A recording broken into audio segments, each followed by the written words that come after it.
គណៈនមស្ការសូមនមស្ការលោកចាស់គ្រប់ព្រះអង្គ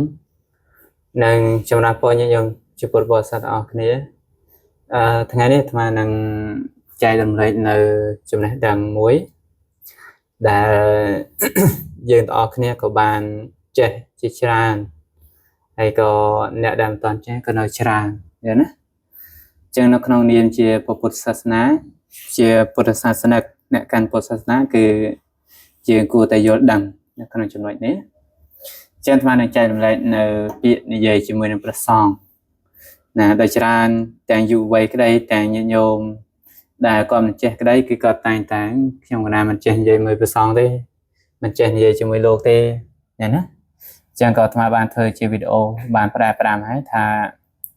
ការនិយាយជាមួយនឹងព្រះសង្ឃគឺមានការខ្មាស់អៀនការអៀនការអីហ្នឹងគឺ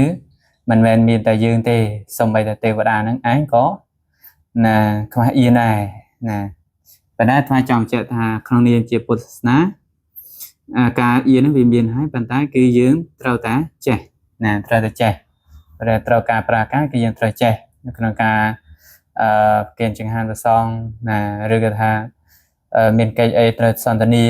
ណាអីជាដើមគឺយើងត្រូវចេះប្រើពាក្យទាំងឡាយហ្នឹងណាអញ្ចឹងយើងពាក្យតាមហ្នឹងគឺយើងពេលដែលឃើញលោកណាអញ្ចឹងយើងគូហៅលោកថាដូចម្ដេចពាក្យណាដែលសមរម្យណាអញ្ចឹងដូចជាពាក្យសាមញ្ញដែលយើងនៅក្រហមយើងហៅថាអ៊ំពូមីណាទៅតាមឋានៈទៅតាមតួនាទីអញ្ចឹងណាអ៊ំពូមីនិយាយតាអីជាដើមអញ្ចឹងនៅក្នុងពុទ្ធសាសនាគឺលោកអនុញ្ញាតណាហៅពាក្យដែលព្រោះណាពាក្យដែលព្រោះគឺពាក្យលោកម្ចាស់ណាលោកម្ចាស់ណានិមន្តនាលោកម្ចាស់ឈ្មោះអ្វីលោកម្ចាស់ព្រាមអ្វីអីជាដើមហ្នឹងណាពាក្យលោកម្ចាស់ណាហ្នឹងគឺពាក្យដែលព្រោះជាងគេណាពាក្យគុណម្ចាស់ណាពាក្យគុណម្ចាស់ហ្នឹងក៏ជាពាក្យព្រោះដែរណាពាក្យគុណម្ចាស់ពាក្យព្រះតេជគុណណាក៏យើងអាចហៅបានយល់ណាមួយទៀតពាក្យថាសំទោសនេះគុណម្ចាស់ដូចគ្នាណាសំទោសណាអញ្ចឹងលោកម្ចាស់គុណម្ចាស់ព្រះតេជគុណណាអញ្ចឹងប្រើបានល្អមួយទៀតជាភាសាបាលីក៏យើងអាចប្រើបានផាន់ទេណាប៉ុន្តែអ្នកហៅគឺមានតិចណាប៉ុន្តែញាតិញោមដែលគាត់ដឹងគាត់ស្គាល់គាត់ធ្លាប់បានរៀនគាត់ហៅអញ្ចឹងដែរណាមួយទៀតព្រះអង្គគ្រូណាអញ្ចឹងបានថាក្នុងទីនេះយើងហៅពាក្យនេះពាក្យលោកម្ចាស់គុណម្ចាស់គឺបានន័យថាហៅចំពោះទូទៅចំពោះគ្រូអាចារ្យអធិការក៏អាចហៅបានចំពោះសាមណេរតូចដែលទៅបួសថ្មីក៏អាចហៅបានអញ្ចឹងណាអញ្ចឹងពាក្យហ្នឹងណាអ្នកដែលបួសណាយូរឆ្នាំច្រើនឆ្នាំអីក៏អាចហៅលោកបានអញ្ចឹងណាលោកម្ចាស់គុណម្ចាស់អីជាដើមណាសាមណេរទៅបួសថ្មីអីជាដើមក៏បានពាក្យថាផាន់ទេក៏យើងអាចហៅបានប៉ុន្តែហៅចំពោះតែមិនចំពោះតែទេណាដោយច្រើនគឺហៅចំពោះលោកម្ចាស់ដែលជាធំប៉ុន្តែសម្រាប់បានសក់បានសកាពេលហៅប្រសង់ណាហៅចំពោះនេនតូចនេនអីក៏ហៅបានចឹងណាមួយទៀតពាក្យថាព្រះអង្គគ្រូណាព្រះអង្គគ្រូនេះពេលដែលយើងចូលវត្តទៅណាមានព្រះគ្រូចារ្យអធិការមានអីណាអញ្ចឹងមានគ្រូបង្រៀនមានអីអញ្ចឹងក៏យើងអាចហៅថាព្រះអង្គគ្រូណាពាក្យនេះគឺមិនទូទៅទេណាមួយទៀតយើងក៏អាចហៅថាលោកគ្រូណាអញ្ចឹងក៏បានដែរណានឹងអញ្ចឹងមានពាក្យផ្សេងទៀតណាថ្មនឹកឃើញនឹងថ្មសរសេរណានឹងចែករំលែកបន្តទៀតណាប៉ុន្តែពិសេសណាថ្មដែលចង់បញ្ជាក់នេះគឺពាក្យលោកណាពាក្យលោកបូកជាមួយនឹងវ័យណាឧទាហរណ៍លោកជាប្អូនរបស់យើងអញ្ចឹងយើងបន្ថែមពាក្យអីគេបន្ថែមពាក្យថាប្អូនលោកជាបងរបស់យើងក៏យើងបូកថាទៅជាបងណាលោកជាអ្វីជាយើងជាតារបស់យើងហៅទៅជាលោកតាណាអីជាដើមហ្នឹងគឺយើងអាចប្រើបានប៉ុន្តែហាមប្រើពាក្យលោកទៅទេណា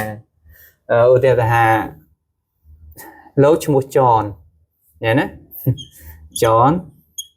អញ្ចឹងសេត្រឹមប៉ុណ្ណឹងហើយលោកត្រូវជាប្អូនយើងណាហេលោកចន chẳng bị nó cái chỉ bị ạ sơ rúa mà nó bị chi thả tròn nàng á cái lại nàng chẳng dừng ở cu pra để chẳng tùm róm nó không chỉ lo bị thả lốt hay là tròn cái dừng trâu miên bị ở quấy mùi nè nó không chỉ lo nàng nè chẳng lô nè ở đây là lô chế phốn nè lô ôn tròn nè năng cái chia tớp xóm rùm nhớ đó lô bò tròn lô ta tròn nè chẳng pra thả lô tế nè chẳng cứ ớt xóm rùm tề nè chẳng biết như cái này những pra lô tế nó không từ sát nà nít mà năng xử lý này mà năng chê tại đó bản tay bài dương pra nó không sủng công hàng cái cứ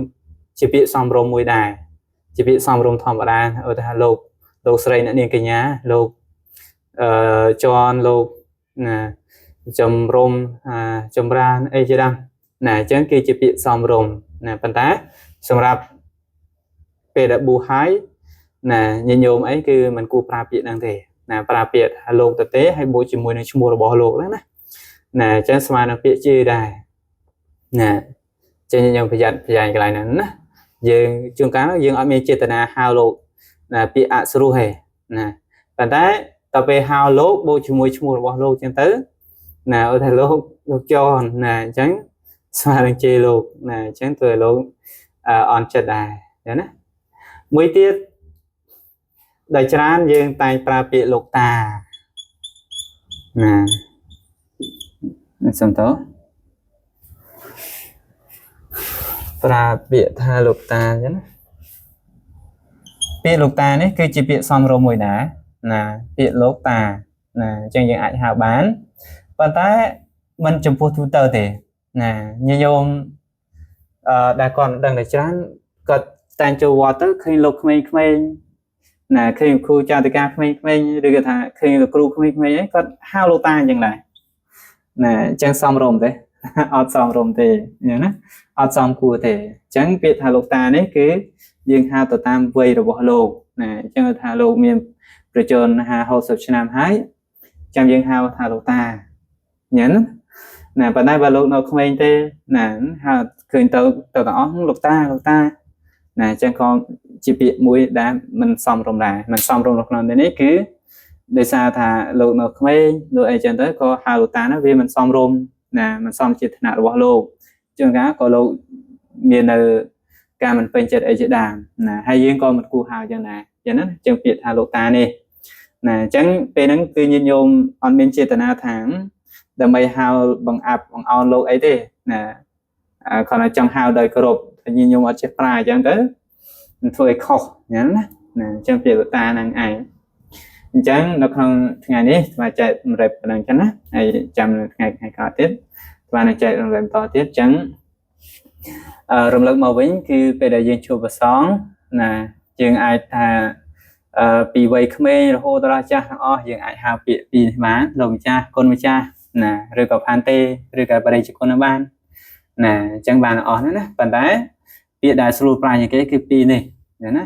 លោកម្ចាស់គុណម្ចាស់ហើយពាក្យដែលថាចង់ឲ្យប្រាជ្ញគេនេះណាពាក្យថាលោកម្ចាស់នេះណាហ្នឹងហើយតែតមកបើលោកមានឋានៈជាគ្រូណាហៅថាព្រះអង្គគ្រូណាឬក៏ថាហៅថាលោកគ្រូណាអីជាដើមទៅហើយតមកពាក្យថាលោក